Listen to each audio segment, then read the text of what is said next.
start. So thank you everyone for joining today. Today we have with us Professor Chris Gurinin, and I'm going to do a little introduction. So Professor Chris Greening leads an interdisciplinary team investigating how microbes thrive, mitigate, and respond to climate change.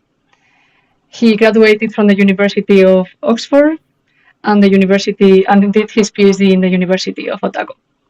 And since then, he has been a group leader at Monash University. Among his distinctions, he has received multiple fellowships, published over 140 publications, mostly in top journals, and was awarded the Prime Minister's Prize for Life Scientist of the Year in 2023. He is a highly collaborative researcher and has partnered up with over 100 laboratories worldwide, as well as large-scale intervention programs and diverse industrial organizations. So we are very happy to have Chris here today. If you want to add anything, please feel free to add it yourself. And the floor is all yours.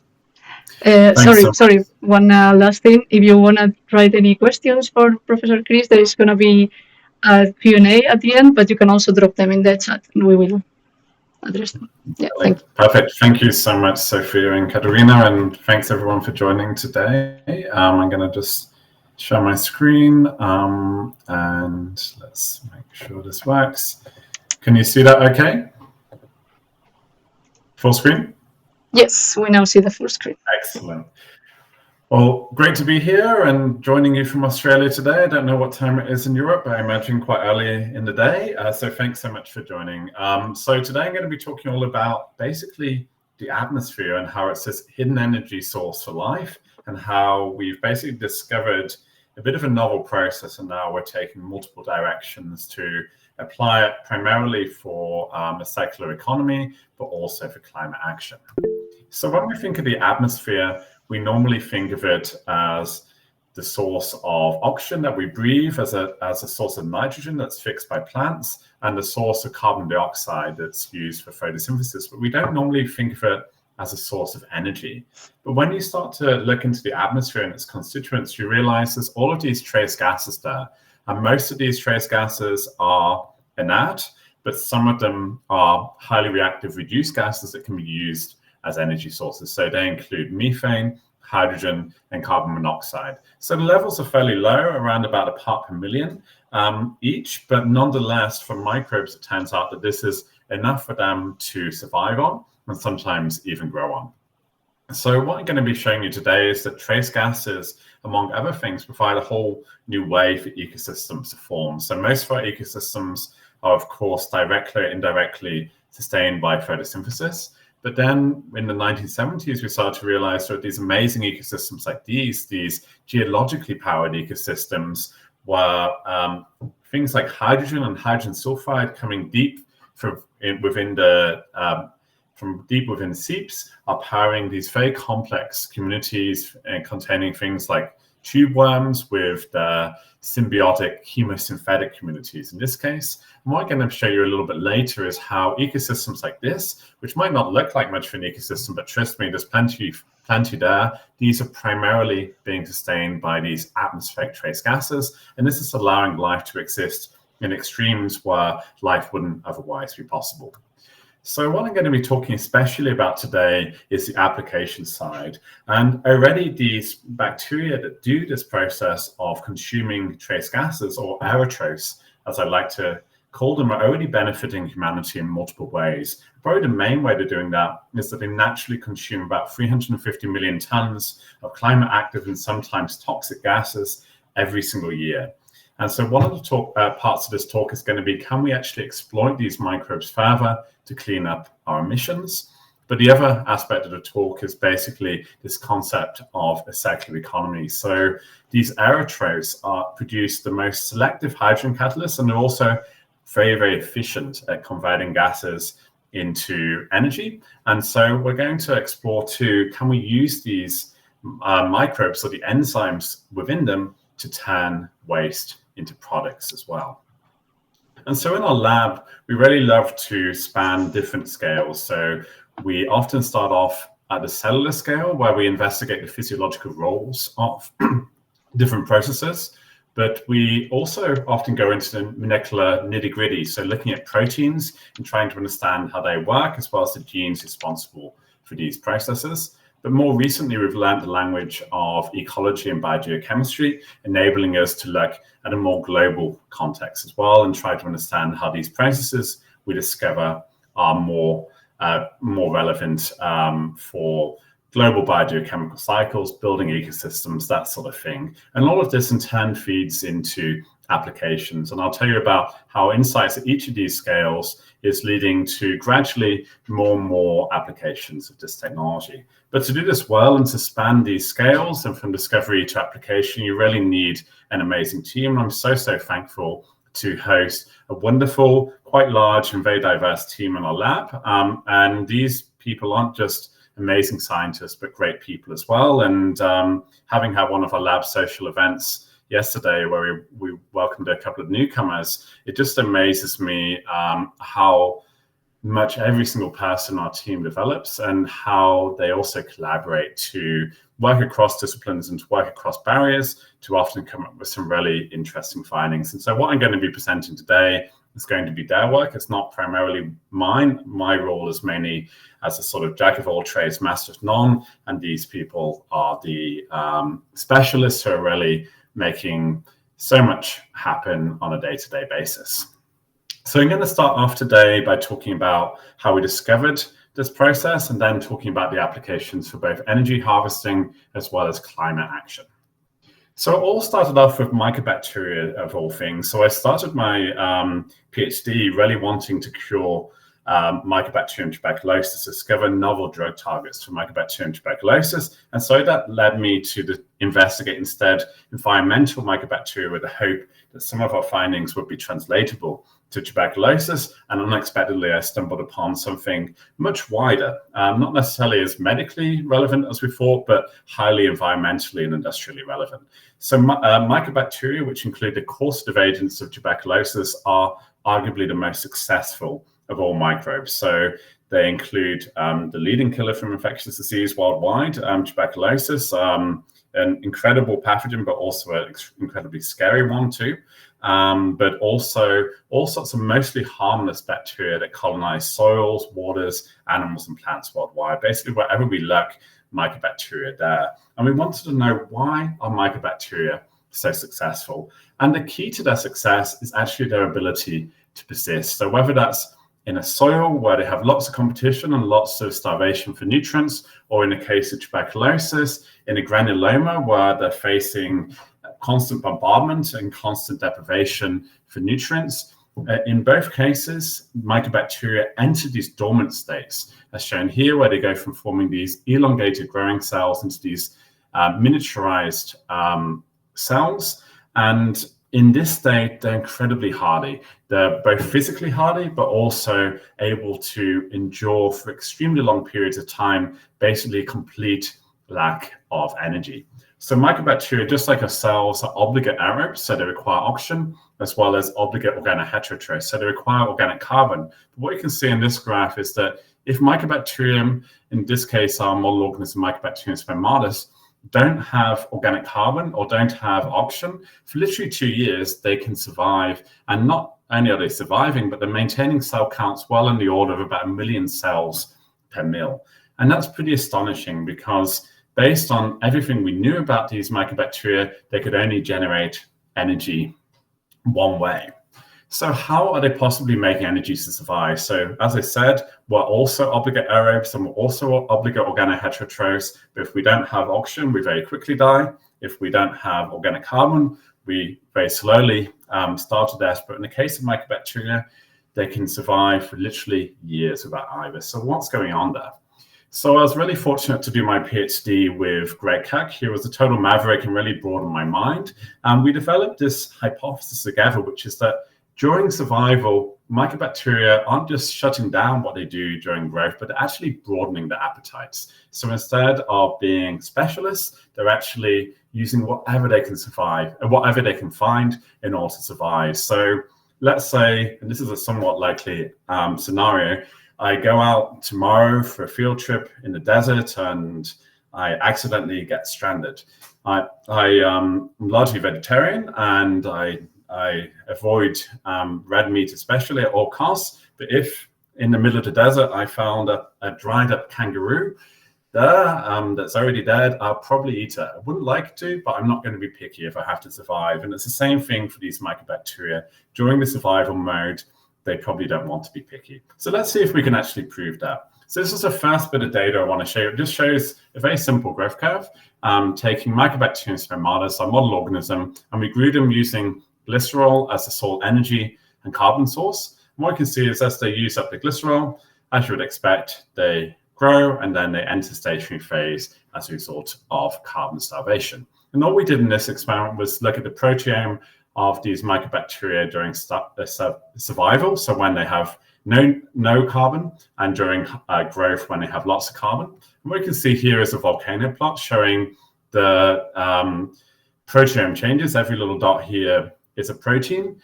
And basically during growth, as you would expect, lots of differential expression across the two phases, but during growth, among the things that are most abundant, as you would expect, are the determinants of glycerol metabolism. Whereas during starvation, what we saw is lots of things actually got induced, and among those things were these two hydrogenases and this carbon monoxide dehydrogenase. So if you don't know what a hydrogenase is, first of all, they're the most amazing enzyme of all, but secondly, what they do is they take up hydrogen gas and the simplest molecule and they break it into electrons and protons, and from that you can get energy from that process. Whereas the carbon monoxide dehydrogenase, they take carbon monoxide gas and they convert it to carbon dioxide gas. So carbon monoxide is an incompletely oxidized form of carbon, so by further oxidizing it you release energy. So based on this, it's almost like these mycobacteria cells are shifting from growing on organic compounds to somehow surviving on inorganic compounds, which didn't make a whole lot of sense, especially as we didn't add any hydrogen or carbon monoxide to the media. So where were they getting it? Well, it turns out they're getting it directly from the atmosphere. So this was the real take home from my PhD. It was actually quite a tough PhD, but finally we had this eureka moment. And what you can see here is this is Mycobacterium smegmatis, and we took the wild type cells, grew them into stationary phase, incubated them in ambient headspace with a tiny bit of hydrogen added, and then measured this hydrogen consumption over time. And what you can see is the wild type cells consume hydrogen, and this depends on two different hydrogenases, HUC and HHY, which we individually and collectively knocked out. And not only were they oxidizing this hydrogen, but they did so below this dotted line here, which is the atmospheric concentration of hydrogen, about 0.5 parts per million. So in the air around you, you can guarantee there will be at least 1 in every 2 million molecules of hydrogen. And so this mycobacterium cell, when they stop growing, they're still actually using exogenous energy, but not from the media, not the organic carbon in the media, but from the atmosphere instead, which when we first discovered this was, and even now I find it mind-blowing. It's such a simple, elegant strategy that's just a really easy way to survive. Other people I talk to will either say, wow, it's mind-blowing, or alternatively, isn't that obvious? Why didn't I discover that earlier? And I'll let you decide which side of the fence you are in. But either way, this was the first ever genetic proof that a microbe could actually live on air and survive on air.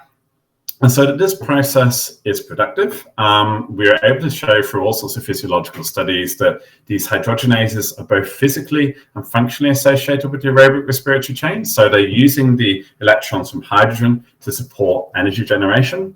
Secondly, that while the hydrogenases are completely dispensable for growth, during survival, if you knock them out, you get these big survival phenotypes. So this just shows during starvation, if you no longer have these hydrogenases, you have about a 50% reduction, maybe even a 60% reduction in long-term survival.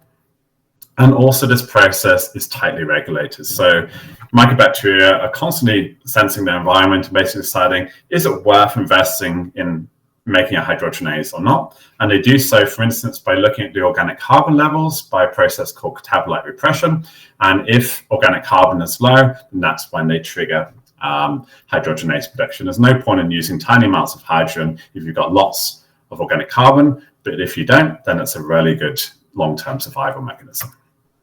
This isn't just the case for hydrogen. It turns out that Mycobacteria are also using carbon monoxide, another ubiquitous trace gas that sometimes at elevated levels as a result of air pollution, but it's also constantly present in the atmosphere at subtoxic levels as well. And so Katie Bailey, an honors student in our team, she was able to show that Mycobacterium smegmatis will oxidize carbon monoxide again to subatmospheric levels. And this depends on this enzyme, the carbon monoxide dehydrogenase, which we knocked out.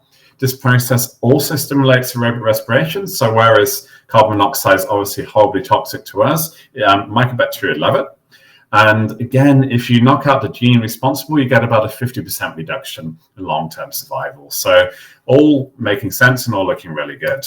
And so this is our sort of model for what was going on. So during growth, Mycobacteria are behaving very similarly to us. So if you remember anything about the electron transport chain of mitochondria, basically very, very similar for the case of Mycobacteria, where they're taking up organic carbon, they're oxidizing it, and they're putting the electrons from organic carbon into the respiratory chain, transferring it to oxygen. That leads to the pumping of protons that then powers the ATP synthase, and they're all happy and growing very well. Whereas during survival, they switch to this much more minimalistic mode of energy generation, where carbon monoxide and hydrogen straight from the atmosphere are simply diffusing into the cell. They're used by these high-affinity enzymes. The electrons are again being passed to oxygen. Downhill energy flow again leads to this pumping of protons, and this enables again just enough ADP generation for them to survive. So it's not going to be quite as dichotomous as this. During survival, just like I would in the desert, Mycobacteria will use anything they can find. But the one real constant, the one thing you can always guarantee is going to be there is at least a tiny amount of hydrogen and a tiny amount of carbon monoxide, sometimes even a higher amount. And so these gases are really dependable. Moreover, they can be just diffused in. There's no energy cost in importing them. And even in the atmospheric state, based on all of our thermodynamic modeling, you can get plenty of energy out of them. Based on our latest study, we predict that for every molecule of atmospheric hydrogen oxidized by Huck, they're getting 2 ATP molecules generated. So a super easy way to make energy overall. But this is a model. It doesn't prove anything. And so we wanted to prove this. And to do this, we teamed up with Christoph van Boelmos, who basically suggested this really cool experiment of basically reconstituting the Mycobacterial respiratory chain in a proteoliposome, so in vitro. Very, very simple setup. We just took the hydrogenase, the ATP synthase, and the terminal oxidase, put them together. Getting this optimized was much more complex, but actually the concept is very simple. And then when they're paired together, you basically get this electron flow from hydrogen to oxygen, and this allows the pumping of protons. And so what we're able to show is that even at atmospheric concentrations of hydrogen as well as oxygen, ATP was being produced from air alone. So this shows here that ATP production is fairly low, it's fairly slow as you would expect, but it's very, very detectable. Whereas once you add an uncoupler, this no longer happens. So that provides a sort of ultimate proof for this process. And arguably, this might also have biotech applications. I mean, you can basically make ATP from essentially nothing, just from ATP, and there's no detectable byproducts associated with this process other than water. So very, very cool finding. And so to summarize this little bit of the talk, Mycobacteria we now know are far more flexible than we thought. So this was the old view of how they make energy, very similar to us. Whereas during starvation, basically they take up these trace gases, use these high affinity enzymes as a really dependable way to survive. Although I won't talk about it today, we've also shown they're highly flexible during hypoxia. They use hydrogen in this case as a sort of redox valve, where they're constantly shifting between aerobic respiration, anaerobic respiration, and fermentation. And we've also done a whole heap of work on a cofactor called F420, showing how and why it's made by Mycobacteria, and again, showing this novel feed-in to the respiratory chain that we never knew existed. But importantly, this isn't just a mycobacterial finding. So through the work primarily of Bob and Zara, who both came into my lab as babies, but now are leading their own groups. In the case of Bob, he has just had his own baby.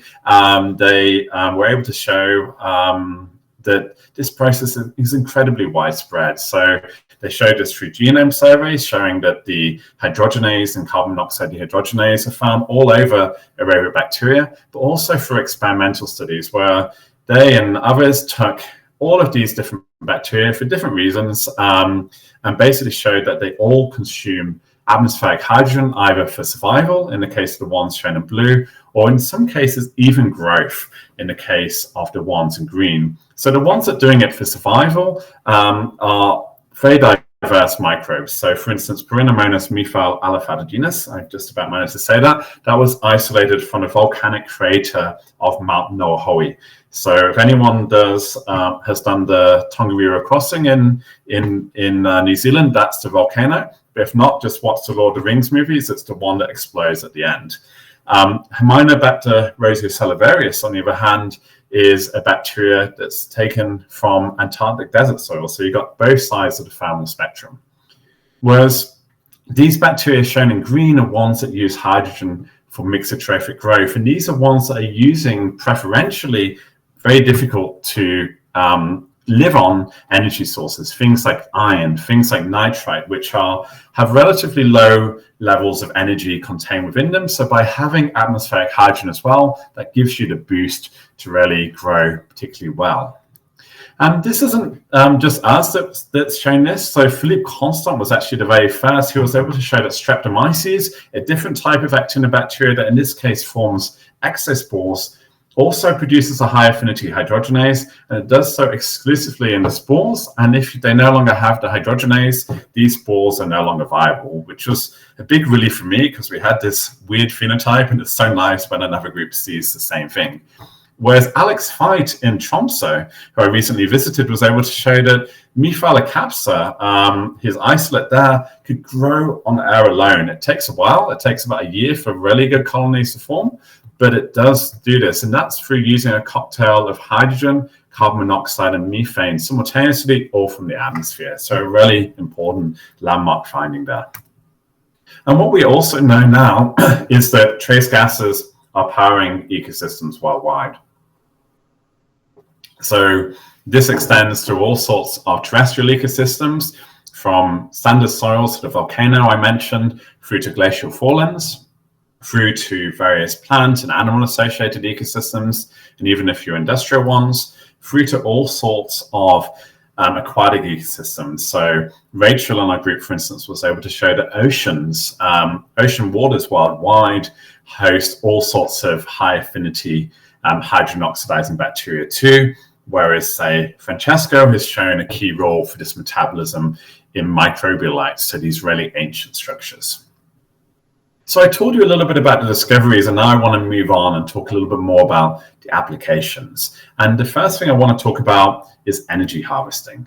So I think all of us have heard about the hydrogen economy and how hydrogen as the most fundamental, abundant, dense, and clean energy source should theoretically be powering our society by now. But in reality, hydrogen has proved tough.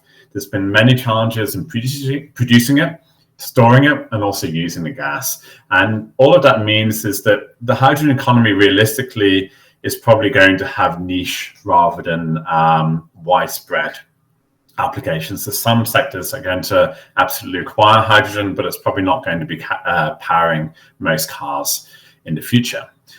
And one of the biggest challenges has been the fact that the catalysts that use this gas tend to be highly sensitive to poisons, and that therefore means that you need highly pure gas streams.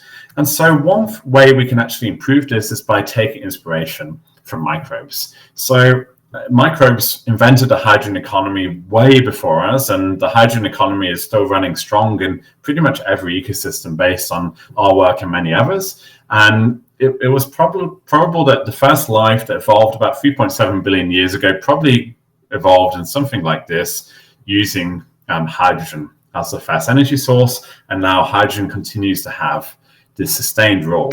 And this reflects that microbes have evolved these incredible enzymes called hydrogenases that enable them to oxidize hydrogen with almost perfect efficiency and minimal overpotential. So this shows the two enzymes that they've evolved, nickel ion hydrogenases and the iron ion hydrogenases. These have convergently evolved, but they have very similar active sites and all of that, but this is an example of convergent evolution, and both of these enzymes are enormously diverse in their physiology and biochemistry.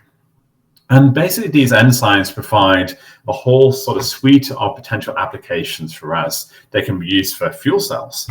They can be used in whole cells for biocatalysis, but we can also take inspiration from them, and far smarter people than myself can basically look at the active sites of these things and then try to develop biomimics that do the same thing, but require much smaller structures. And so one of the things we really want to explore is whether we can use hydrogenases to expand the feedstocks for fuel cells. So there's a lot of interest in using fuel cells to convert hydrogen gas into electricity. That's what hydrogen-powered cars, etc., are being powered from. And most of these fuel cells at the moment are dependent on platinum catalysts. And platinum catalysts are great. They're highly effective hydrogen catalysts, but they're precious metals, and also they're incredibly easily poisoned. So any whiff of oxygen, any whiff of carbon monoxide kills them. And so that requires them to have highly purified gas streams, and in turn, that's the main reason that hydrogen is so expensive. So we wondered what would happen if instead of using platinum, we replaced these fuel cells with a hydrogenase instead. Could this enable us to overcome these issues, basically allow production of something a little bit more renewable and cheap, a more renewable and cheap catalyst, but also broaden the feedstock so that waste gases and even atmosphere itself could be potential feedstocks. And so to do that, we needed to finally get these hydrogenases that I mentioned in our hands. And so this was work driven by Ashley Kropp.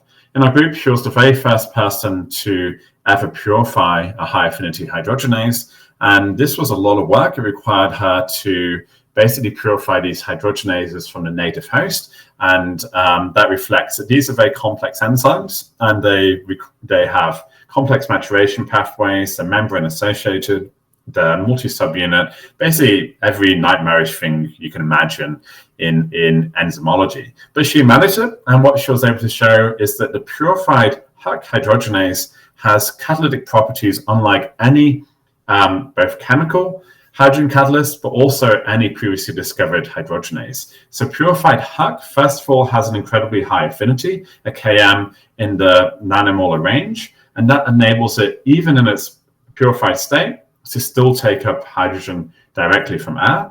Secondly, she was able to show that this enzyme has a remarkably high efficiency, so its combination of a very high affinity together with a moderate turnover rate means that it's effectively a diffusion-limited enzyme. But the third thing she was able to show is that Huck is completely unaffected by the poisons that are the bane of these platinum fuel cells. She was able to show that whether you incubate them with 0%, 10%, or 100% oxygen, the Michaelis-Menten kinetics look the same. So these are effectively oxygen-sensitive enzymes, and likewise the same applied when we use carbon monoxide, another potent poison for these hydrogenases. And so we wanted to understand how these hydrogenases work, and this was really the work of Rhys Grinter. He was a fantastic postdoc with us and now is leading his own very successful group in the University of Melbourne. And he was able to solve at 1.5 angstrom resolution using cryo-EM, creating the highest resolution enzyme structure solved by cryo-EM today. These high resolution insights into how this enzyme works. So this shows the protomer. And basically here you have the large subunit and the small subunit, fairly standard, but there's the nickel ion active site that binds and oxidizes the hydrogen in the large subunit, and then you've got this wire of iron sulfur clusters. But what we didn't expect was that we had this additional subunit that we called HUC-M that basically enables this hydrogenase to form this incredible oligomer, where here this oligomer embeds into the cell membrane. So let's take a little look at how this catalyst is able to oxidize atmospheric hydrogen, and also tolerate such high levels of oxygen. This shows the artistic view of what I just showed, and you can see how it's embedding into the membrane. And I'm going to just show a sort of more schematic view of HUC. And there are three key adaptations I really want to draw your attention to. First of all, this enzyme has an incredibly selective set of gas channels that basically allows hydrogen gas, including at atmospheric levels, to get through, but oxygen or carbon monoxide gas can't get through. And this is through primarily steric exclusion. So basically, they're super narrow, and therefore hydrogen as a molecular weight of 2 can get through, but oxygen and carbon monoxide can't. Another really amazing example of just the selectivity that enzymes have evolved. But we also showed that this iron sulfur clusters are very unusual in their configuration. So they're all of the 3Fe4S configuration. And basically this thermodynamically tunes the enzyme such that atmospheric hydrogen oxidation becomes possible. And the third thing I just want to draw your attention to is how this enzyme is coupling to a respiratory chain. So what these microbes have to do is take energy from hydrogen and get it to oxygen. And to do that, they need to use menaquinone as the redox carrier. And what's amazing about this enzyme is it's literally taking up menaquinone and transporting it a huge distance through this hydrophobic cavity to a secondary active site, where it's then reduced using the electrons from atmospheric hydrogen. Nothing like that had been seen before, and now we know this is an actual very widespread process of coupling, at least in bacteria. So let's see if we can actually use these insights to make a HUC fuel cell. This is a platinum fuel cell. You have your platinum-based catalyst at the anode and the cathode. The cathode is working using oxygen. The anode is working using fairly purified hydrogen. What we wanted to do here was replace the anode with the HUC hydrogenase, and then basically see if we add impure hydrogen, alternatively even air, can we get power? And yes, we do. So we're really fortunate to work with Hunting Wang's group here and his amazing postdoc, Haijiang He. And basically what they were able to do in collaboration with us was create this really robust fuel cell, where one, we had HUC as in there. We can basically see we're getting very strong continuous power generation, even with air as the feedstock. So the power densities you're getting here are obviously on the low end, as you would expect. We're only dealing with atmospheric hydrogen. You can't get much power from that, certainly not enough to power a car or anything close to that. But nonetheless, it's robust. And one of the reasons it's so robust is that this enzyme, as I said, is pretty much insensitive to oxygen. So that means that this fuel cell will still be running very, very efficiently even after 24 hours. And so I think this was a really cool finding. I mean, we finally achieved this sort of dream, test this dream, if you want, of turning air into electricity. And when we first published our Nature paper a few years ago, we had lots of articles and YouTube videos like this, some of which were threatening my immediate demise, because apparently the fossil fuel companies will be very worried. But I don't think they have anything to worry about, because this is the sort of reality. By using atmospheric hydrogen, we can get the light to turn on, but it's a fairly small light. And so we're not, as I say, going to be powering a car. We're not going to be powering a phone, and we're probably not even going to be powering a smartwatch from this. But nonetheless, it's cool, and it also has potential niche applications for nano devices. But despite all of that, I still often get these interesting emails. So for instance, it turns out there's a whole website dedicated to maritime news. And this lovely journalist asked me, could we convert container ships and even oil tankers, which I thought was kind of defeats the purpose, into hydrogen powered in the future? And what I should have said to them was, yeah, just give me $1 billion and 10 years. We'll get there. But instead I was like, nah, I don't think so. But it's cute that we got that sort of press nonetheless. But despite all of that, there are wider applications here. So as I said, atmospheric gas harvesting probably has its uses, but they're niche. But where these fuel cells really excel is the capacity to deal with a much wider array of poisons than any sort of hydrogen fuel cell traditionally can use. And so what we're exploring now is whether waste gases can be used as a good fuel, as a good feedstock for these fuel cells. And what we can see here is when we use syngas, this potent mix of hydrogen and carbon monoxide that's formed both from fossil fuel reforming, but also more sustainably through gasification of liquid and waste and solid waste, you get much higher power densities. So this is working out really, really well. And so what we're now doing is exploring, can we further evolve HUC to increase its efficiency, and can we also upscale its production for biotech applications?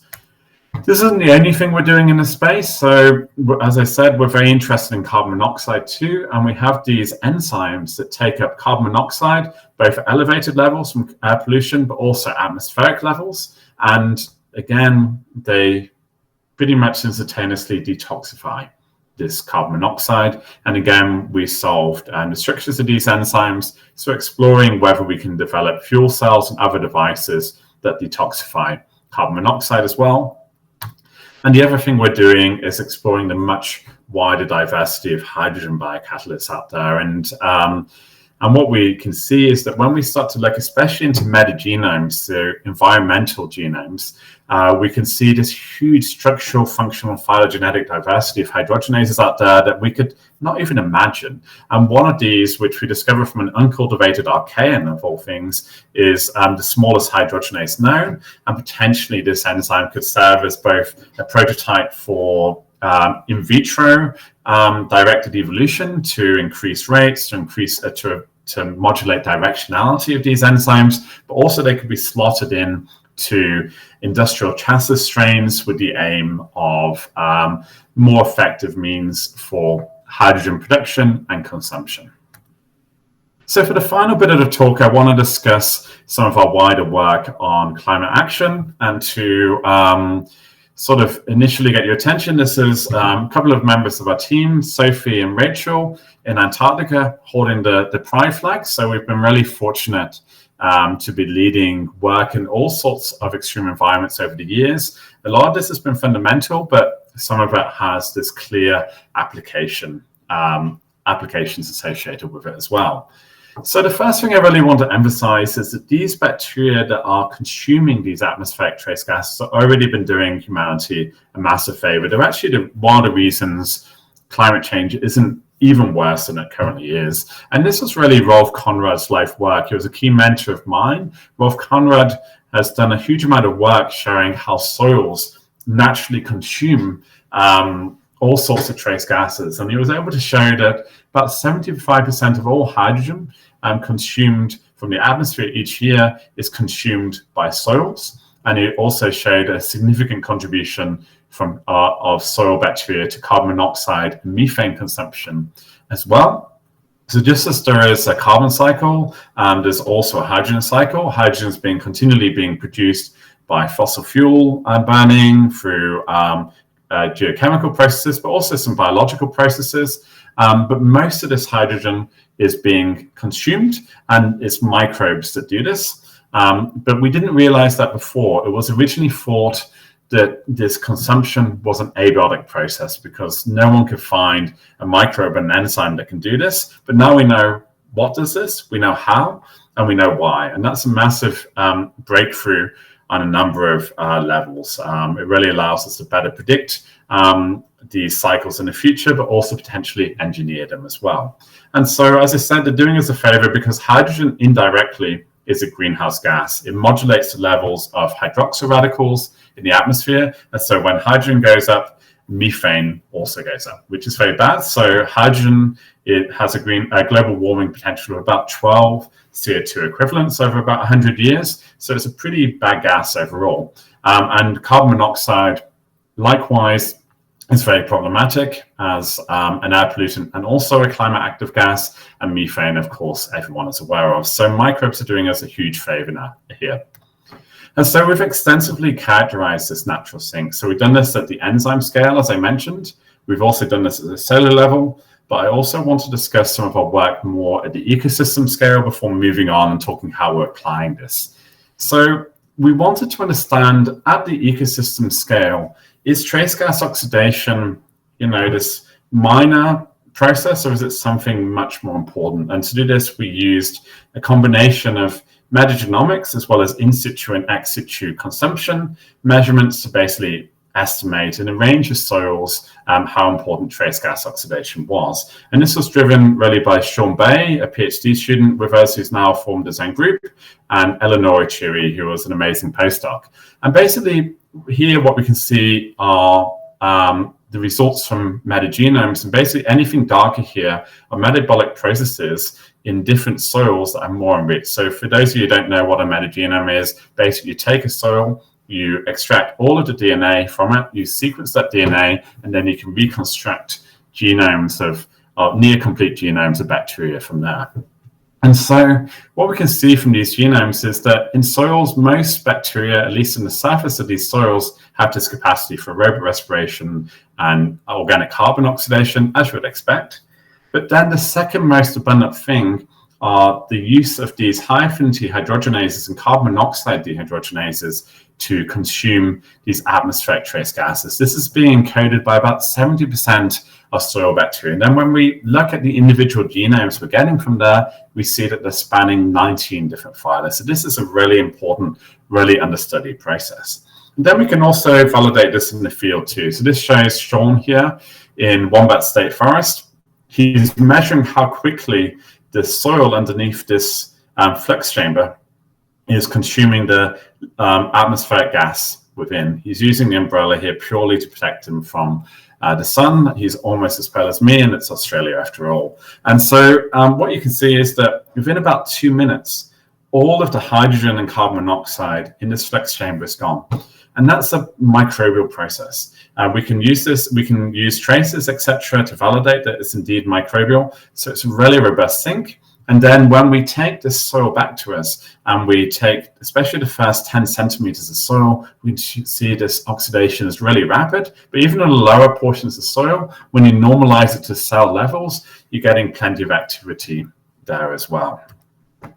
And so from this, we got two things. We got the number of bacteria that can use trace gases based on the metagenomes, and we also have the rates based on both ex situ fluxes as well as ex situ activity measurements and in situ fluxes. And from there, we can calculate something called the power per cell that each microbe is getting by oxidizing these trace gases. And when we do that, we estimate that each cell is getting about 10 to the minus 16 to 10 to the minus 14 watts per cell from the trace gas oxidation we're observing in these soils. Those numbers meant nothing to me when I first had them, and possibly don't mean much to you either. But when we go into literature, we see that these are the estimated energies required, or power, I should say, required for microbes to survive in pure culture. And this is heavily biased to copiotrace, so things that grow fast, die young, if you want to call it that. And what you can see is that these energies are well within that range. So theoretically, just by using trace gases alone, most soils or most bacteria in soils can theoretically survive just by this process alone. Obviously, a lot more going on, and not all bacteria are going to be doing this at the same rates. But again, this is contrary to our typical view of how a soil ecosystem works. And what we now know is that there are some ecosystems that are even primarily driven by aerotrophy. So we showed this for the first time in Antarctica, first with a Nature paper, and then this follow-up in PNAS. We have this huge study on aerated cave ecosystems that will hopefully be published a little bit later this year. And we're also showing this in high altitude peaks as well. So Tess Hutchinson led an expedition to the tallest volcano of all places, and I'm hoping eventually to get our hands on some samples together with local collaborators in Everest as well. And so what we see is that in each of these environments, aerotrophy becomes the basis of all things. So it doesn't just allow microbes to acquire energy, but they also can acquire carbon dioxide from this process and even water from this process. And I'll show you how in the next slide. And so this is basically not allowing life to form in these extreme environments where photosynthesis for various reasons is no longer possible. And we've also now got growing evidence that this process is facilitating colonization too, whether we look at meteorites or alternatively glacial fallings. We see that microbes that use trace gases are among the very first colonizers, but we also strongly suspect that the atmosphere is also this reservoir of these trace gas using microbes, and this is facilitating disperse as well. So life in air could also live on air, if that makes sense. And so how is this working? Well, this was the Nature paper I mentioned, driven by Belinda Ferrari. And what we're able to show here is that when you look at Antarctic desert bacteria and you reconstruct the genomes of the most common ones there, what we see is, yes, they will use organic carbon when it's available, but this is Antarctica. There's very little photosynthesis because it's so cold and it's so dry, and therefore organic carbon is incredibly limited. So the microbes there get by instead by consuming hydrogen carbon monoxide from the atmosphere at colossal rates, some of the highest rates we've seen per cell. And they use these high-affinity enzymes, very similar to the ones I mentioned in Mycobacterium, to transfer the electrons from hydrogen to oxygen. This is enabling continuous energy generation, powering ATP synthase, and a subset of these bacteria can even fix carbon dioxide into biomass, and using a special variant of the same enzyme that fixes carbon dioxide in plants, so Rubisco. And these aren't the typical primary producers. They're not cyanobacteria. They're instead things like actinobacteria, which include Mycobacteria, as well as these two new phyla that Belinda discovered for the first time in this process. And what they're also doing from this process is, just like a hydrogen-powered car, the only exhaust is water. And this water is being produced in the cytosol. And based on the back of the envelope calculations, if your average Antarctic bacteria is the same size as E. coli, the amount of hydrogen that they consume is enough to completely rehydrate them within about 2 weeks. So really, really effective process. So now this is a synthetic biology seminar, or at least an applied seminar. Why does this all matter?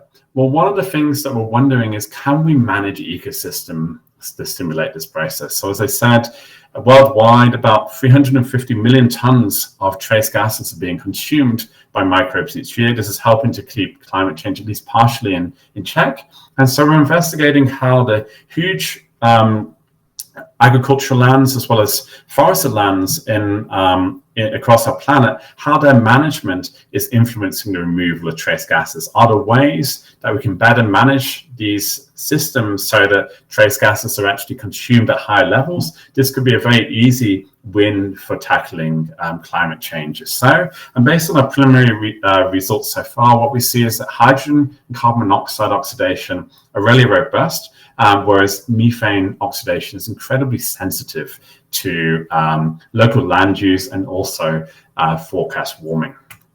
But another great example of this is our work on weird and wonderful places, where we collaborated with this guy, Luke Jeffrey, who had this fascinating interest in greenhouse gas emissions from trees.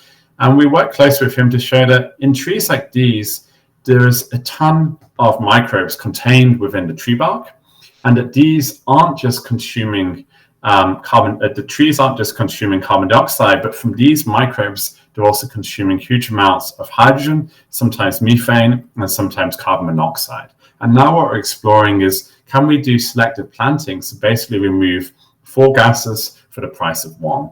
And so we'll have to see how that goes. But the final little bit I wanted to talk about is this vision that we have for a wider gas-powered circular bioeconomy. So we obviously have a massive issue with the emissions of waste gases from various industries, whether that be the waste gas sector in the case of biogas, the energy sector in the case of flue gas, and various other sectors producing huge amounts of CO2, hydrogen, methane, etc., and also carbon monoxide that's polluting our atmosphere and driving climate change. And so what we want to do is use these microbes that are naturally adapted to convert these gases at both atmospheric and often elevated concentrations, to convert them into various products. These could be bioplastics, this could be high-value proteins, or alternatively high-value chemicals. And so the biggest gap that we see is this capacity for aerobic hydrogen and carbon monoxide conversion. So hydrogen and carbon monoxide are about the best energy sources imaginable, but there's no industrial strain out there that can use these gases aerobically and convert them into these products. And aerobic conversion is well optimized. So anyone who is familiar with gas fermentation will be aware that LanzaTech has literally secured billions through this process of converting these gases into high-value chemicals. But anaerobic conversion, aerobic conversion, on the other hand, has not really happened. So we've been aiming to change this, and we've been taking 3 approaches, all quite early days.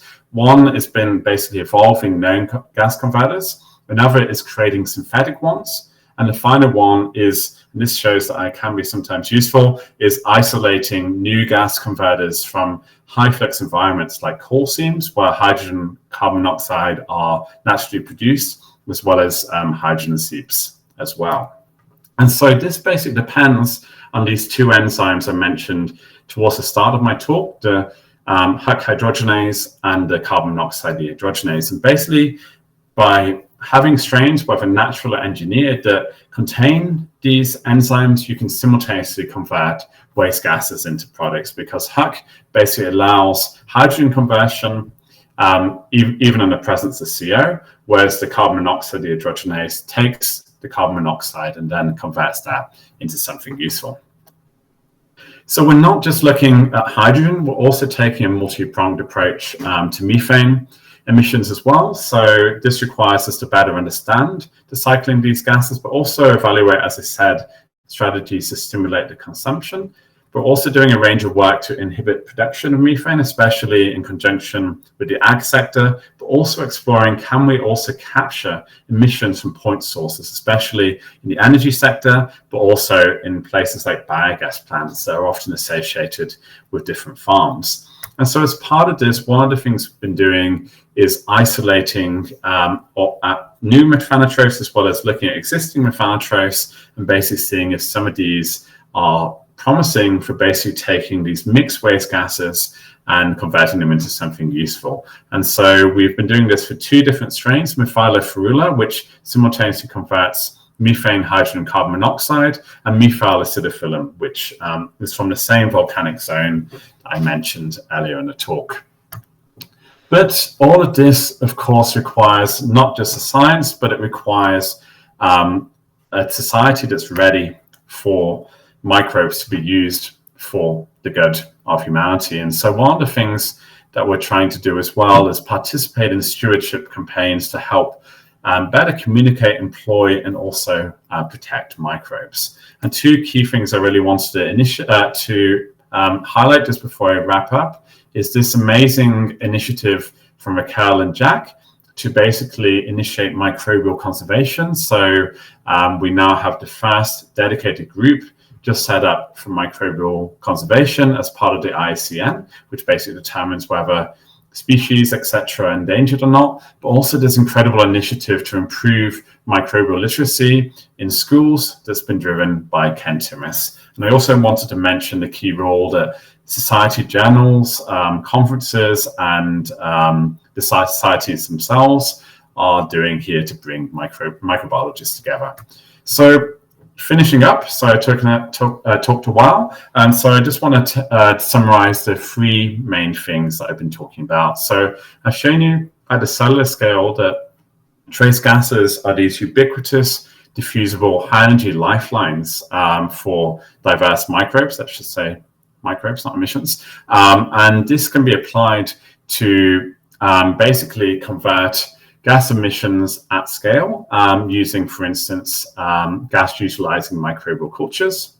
At the enzyme scale, we've shown that numerous adaptations allow Huc and the carbon monoxide dehydrogenase to efficiently use atmospheric hydrogen and carbon monoxide. And in turn, we've now used these enzymes to convert air and waste gases into electricity using fuel cells. And finally, at the ecosystem level, trace gases are naturally powering diverse ecosystems. And in terms of the application, soil microbes are already regulated in our atmosphere, but there may be numerous routes to basically boost their activities. So thanks so much for listening. I really want to thank my team, our collaborators, and our funders, and let me know if you have any questions.